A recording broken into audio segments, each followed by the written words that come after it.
আরজি করে পড়ুয়া চিকিৎসকের মৃত্যুর ঘটনায় উত্তাল রাজ্য তথা দেশ। ওই ঘৃণ্যতম ঘটনায় দোষীদের দৃষ্টান্তমূলক শাস্তির দাবি তোলা হয়েছে সর্বত্র। সেই মতোই রবিবার সন্ধ্যাতেই পশ্চিম মেদিনীপুরের দাঁতন ২ নম্বর ব্লকের ললাট এলাকায় মোমবাতি সহযোগে একটি প্রতিবাদ মিছিলের আয়োজন করা হয়। মূলত এলাকাবাসী, গৃহবধূ, মা ও বোনেরা এই মিছিলে পা মেলান। মিছিলটি সমগ্র এলাকা পরিক্রমা করে। পরে ওই স্থানে একটা পথসভার মাধ্যমে আরজি করের ঘৃণ্যতম নাটকীয় ঘটনায় যুক্ত দোষীদের দৃষ্টান্তমূলক শাস্তির দাবি তোলার পাশাপাশি এলাকার সর্বস্তরের নারীদের সামাজিক সুরক্ষার দাবি তোলা হয় এদিন।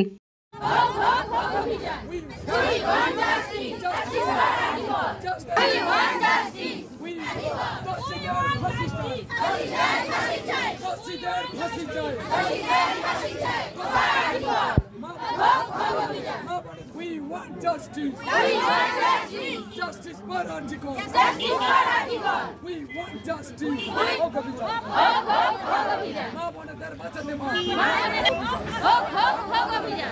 আজকে আমরা ওই মেয়েদের সামাজিক সুরক্ষার দাবিতে আমরা একটা র্যালি করলাম মোমবাতি নিয়ে। ওখানে প্রতিবাদী যারা ছিলেন তারা হচ্ছে সমাজে আমার ঘরের গৃহবধূ, মা ও বোনেরা। আমরা ললাট বাজার গোটা অতিক্রম করলাম মোমবাতি জ্বালিয়ে এবং স্লোগান দিয়ে প্রতিবাদ, যাতে আরজি করে আমরা বিচারটা আমরা চাই, সুবিচার যেন হয়, এমন দৃষ্টান্তমূলক বিচার চাই যাতে কোনো কিছু এইরকম কাজ করতে গেলে মানুষ ভয় পায়, শিহরিত হয়ে ওঠে। কারণ এই প্রশাসনের কাছে আমাদের একটাই অনুরোধ যে এইরকম কাজ যেন আর জীবনে না হয়, এটাই হচ্ছে আমাদের অনুরোধ। কারণ 1 বছর আগে ঠিক স্বপ্নদ্বীপের ঘটনা ঘটেছিল, সে এই অনলাইন ভিডিও হয়ে 15 দিন খুব চলেছে, কিন্তু তার কোনো প্রতিকার আমরা আজ পর্যন্ত পাইনি। তাই আমরা এই আরজি করের যে ঘটনাটা ঘটেছে তার জন্য একটা সুষ্ঠু বিচার চাই, এটাই আমাদের প্রতিবাদের আন্দোলন। আমরা যে মেয়েদেরকে পড়াশোনা করাবো, বাইরে পাঠাবো, কি ভরসা আছে? আজকে যে বাবা মায়ের কোলটা খালি হলো তার দায় কে দিবে? ওই বাবা মার কোলটা খালি হলো, আর কারো কিছু হলো না, কিন্তু আমরা কোন ভরসায় মেয়েকে আমরা কোথাও পড়াবো? আমরা তো ঘরে বসিয়ে রাখার জন্য মেয়েকে জন্মগ্রহণ করিনি।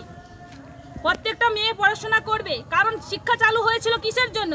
যে শিক্ষায় নিরাপত্তা নেই তাতে শিক্ষা কিসের জন্য হয়েছিল?